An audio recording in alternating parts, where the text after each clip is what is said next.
ધન્યતા હતા પ્રભુ ઈસુ મસીહના પ્રેમી નામમાં આપ સર્વને હું રમેશ તારું પ્રેમી સલામ પાઠવીએ છીએ અને અમારી આ ગુજરાતી બાઇબલ રીડિંગ ચેનલ પર આપ સર્વનું હૃદયથી સ્વાગત કરીએ છીએ, આવકાર કરીએ છીએ.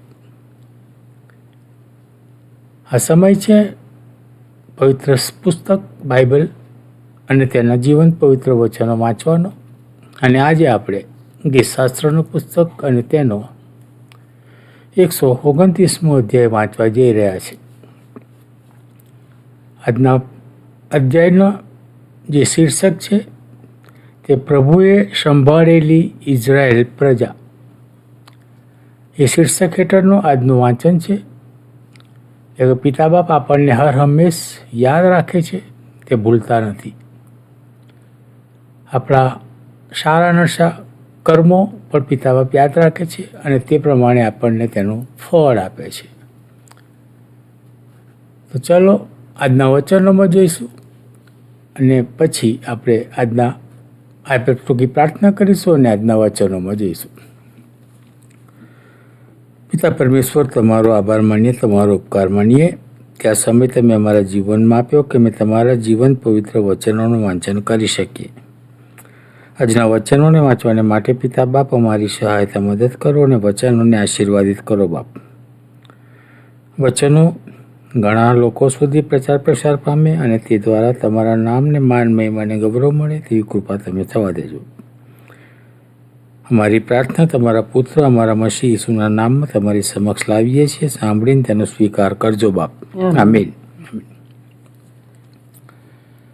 ગીતશાસ્ત્રનું પુસ્તક અને તેનો 129મો અધ્યાય. પ્રભુએ સંભાળેલી ઇઝરાયેલ પ્રજા. તેઓએ મારા નાનપણથી મને બહુ દુઃખ દીધું છે, એમ ઇઝરાયેલ હમણાં કહો.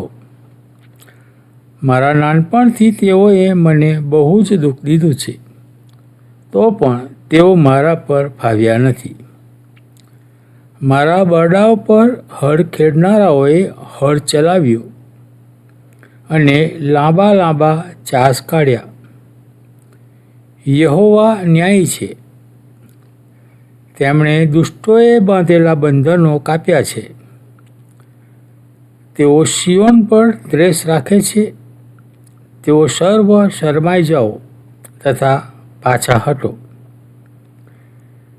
તેઓ ધાબા પરના ઘાસ જેવા થાઓ કે જે મોટું થયા પહેલાં કરમાઈ જાય છે. એથી કાપનાર પોતાનો હાથ અને પૂળા બાંધનાર પોતાની બાથ ભરી શકતો નથી. વળી તેઓની પાસે થઈને જનારા એવું કહેતા નથી, યહોવાનો આશીર્વાદ તમારા પર હો.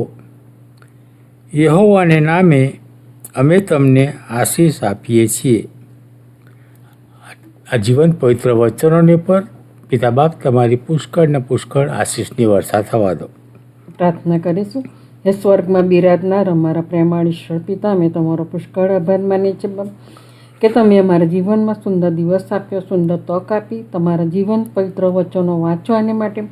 એના માટે બાપ અમે તમારો પુષ્કળ આભાર માનીએ છીએ. ત્યારે પ્રભુ પિતા, તમારા વચનો પર પુષ્કળ આશીષ અને તમારી કૃપા આપજો.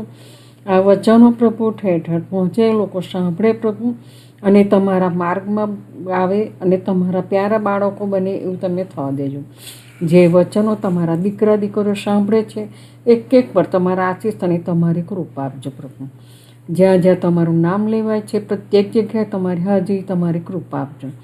તમારા સંતો સેવકોના મુખની વાણી તમે થજો અને એ દ્વારા અનેક આત્માઓ તમારી ગમ ફરે એવું તમે થવા દેજો. એક એક મિશન મંડળીઓને પણ પ્રભુ તમારા આશીષ અને તમારી કૃપા આપો અને એક એક મિશન મંડળીઓના સભ્યોને પણ તમારા આશીર્વાદથી ભરપૂર કરજો પ્રભુ.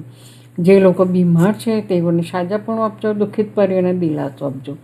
નિરાધન, આધાર, વિધવાના, બેલી, અનાથોના તમે થજો.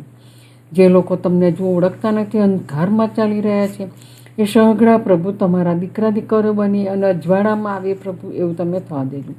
તમારું આવું એટલું બધું નજદીક થઈ રહ્યું છે પ્રભુ કે તમે આંખના પલકારામાં પણ તમે આવી શકો છો. પણ બાપ તમે રાહ જોવો છો, કારણ કે તમે ઈચ્છો છો કે તમારું કોઈ પણ બાળક નથમાં ન જાય પ્રભુ.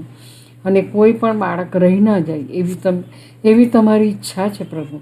ત્યારે બાપ અમે તમને વિનંતી અને કાલવાલા કરીએ છીએ પ્રભુ કે બાળકોની પ્રભુ એમના હૃદયમાં તમે વાત અને વ્યવહાર કરજો પ્રભુ.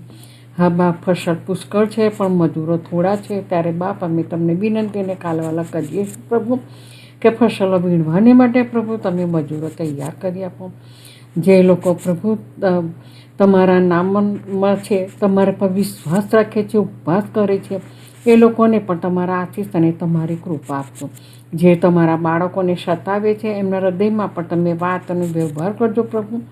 અને જે લોકો સતાઈ રહેલા છે પ્રભુ એમની હિંમત, શક્તિ, બળ આપજો. તમારામાં વિશ્વાસમાં દ્રઢ રહે અને તમારા માર્ગમાંથી ખસી ન જાય એવું તમે થવા દેજો. હા પ્રભુ પિતા, અમે શું માગ્યા, કાંઈક માગ્યા કલ્પ્યા કે તમે સગળું જાણો છો, પૂરું પાડો છો. એ સર્વન માટે અમે તમારો ધન્યવાદ કરીએ છીએ બાપ. અમે તમારા હાથોમાં સોંપાઈએ છીએ. આ મારી ટૂંકી પ્રાર્થના તમારા વહાલા દીકરા ઈસુ ખ્રિસ્તના નામથી માગીએ છીએ. સાંભળો અને સ્વીકાર કરજો બાપ. આમીન. આમેન. આમેન.